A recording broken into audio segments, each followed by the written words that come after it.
ભાવનગરમાં માર્કેટ યાર્ડના ચેરમેન સહિત સત્તાધીશોની ઘોર બેદરકારી સામે આવી રહી છે। ખેડૂતો, મજૂરો અને વેપારીઓનો વીમો લેવાનું ભૂલ્યા યાર્ડના અધિકારીઓ। ભાવનગર અને ઘોઘાના 1.47 લાખ ખેડૂતોનો વીમાથી આખરે લાભ નહીં મળી શકે અને 15 તારીખે વીમો પૂર્ણ થયો પણ નવો વીમો લેવાનું યાર્ડના સત્તાધીશો ભૂલી ચૂક્યા છે। 16મીથી ચૂંટણીની આચારસંહિતા લાગુ થતાં હવે વીમો પણ નહીં લઈ શકાય। આગામી 3 મહિનામાં જો કોઈ ખેડૂતોનો અકસ્માત થાય તો જવાબદારી કોની તે સૌથી મોટો સવાલ છે। હવે આ સમગ્ર મામલે બેદરકારી છે કે પછી આખરે આ સમગ્ર મામલે તેમણે કોઈ વૈકલ્પિક વ્યવસ્થા વિચારી રાખી છે તે સૌથી મોટો સવાલ છે। પરંતુ આ દરમિયાન હવે આચારસંહિતા હોવાથી જો વીમો નહીં લઈ શકાય અને કોઈ ખેડૂતને તકલીફ પડી તો તેની જવાબદારી આખરે કોણ લેશે તે પણ સવાલ ઉઠી રહ્યો છે। હવે ખેડૂતો, મજૂરો અને સત્તાના જે યાર્ડના અધિકારીઓ છે તે આ સમગ્ર મામલે શું બેદરકારીને લઈને સ્વીકાર કરે છે કે પછી તેને લઈને કોઈ લૂલો બચાવ કરે છે તે જોવાનું રહેશે। કારણ કે 16મી તારીખથી આચારસંહિતા લાગુ થઈ ગઈ, 15 તારીખ સુધીનો જ વીમો હતો।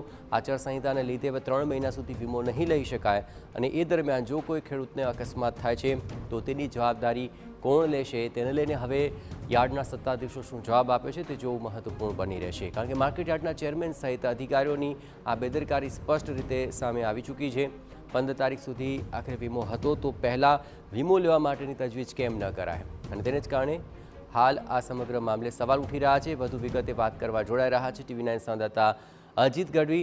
અજીત, આખરે 15 તારીખ સુધીનો જ વીમો હતો, અગાઉથી આખરે કોઈ વ્યવસ્થા કેમ ન કરાય કે પછી આ તમામ મામલે યાર્ડના જે સત્તાધીશો છે તે ઊંઘતા ઝડપાયા?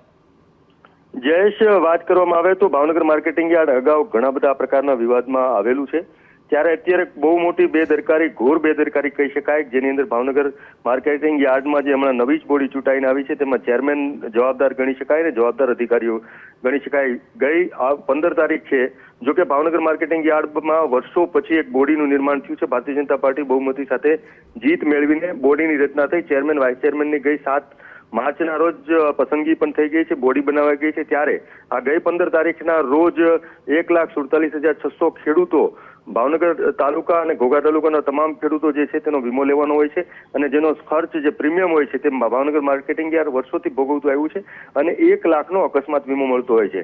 પરંતુ આ જે ચેરમેન સહિત જે જવાબદાર અધિકારીઓ, પદાધિકારીઓ છે તેમની ઘોર બેદરકારીના કારણે ગઈ 15 તારીખે જે પૂરું થતું હતું, સામાન્ય રીતે એની પહેલા પ્રક્રિયા કરવાની હોય છે પરંતુ ભૂલી ગયા અને રહી ગયું અને 16 તારીખથી ચૂંટણી જાહેર થતા આચારસંહિતા લાગી ગઈ હતી। 3 મહિના માટે કોઈ પણ પ્રકારનો વીમો નહીં ઉતારી શકાય અને જો કોઈ ખેડૂતોનું આ દરમિયાન અકસ્માત થાય, કોઈ મોત થાય તો તેના વળતર માટે જવાબદાર કોણ? જ્યારે ભારતીય જનતા પાર્ટીની જે નવી બોડી આવી છે ત્યાં લોકોએ, ખેડૂતો એમને એટલા માટે ચૂંટીને ત્યાં બેસાડ્યા છે કે તે ખેડૂતના વિકાસ માટે કામ કરે, ખેડૂતના આ પ્રકારના જે પ્રશ્નો છે જીવનને લગતા, ખેતીને લગતા એમાં ધ્યાન આપે। પરંતુ આ પ્રકારની ઘોર બેદરકારી ભારતીય જનતા પાર્ટી હાલ માર્કેટ યાર્ડના રણછોડભાઈ આપણી સાથે જોડાયા છે। રણછોડભાઈ, આખરે 15 તારીખે વીમો પૂર્ણ થઈ ચૂક્યો હતો તો શું અગમચેતીના ભાગરૂપે પહેલેથી વીમો લેવાની તજવીજ હાથ કેમ ન ધરાય? સૌથી મોટો સવાલ ઉઠી રહ્યો છે, આપનો જવાબ?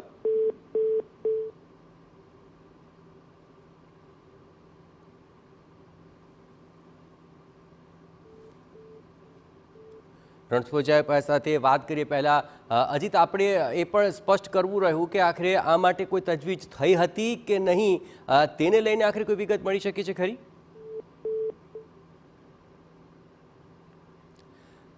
હાલ આપણે એ બાબત સંપૂર્ણપણે જણાવીએ કે 1.47 લાખ એવા ખેડૂતો છે કે જે આજની તારીખે વીમાથી વંચિત છે અને હજુ આગામી 3 મહિના સુધી તેઓ આ જ રીતે વીમાથી વંચિત રહેશે। એટલે કે આગામી 3 મહિના દરમિયાન આ ખેડૂતો સાથે જો કોઈ અકસ્માત થાય છે તો તેમના માટે મુશ્કેલી ઓર વધી શકે છે અને તેનું કારણ છે સત્તાધીશોની ઘોર બેદરકારી।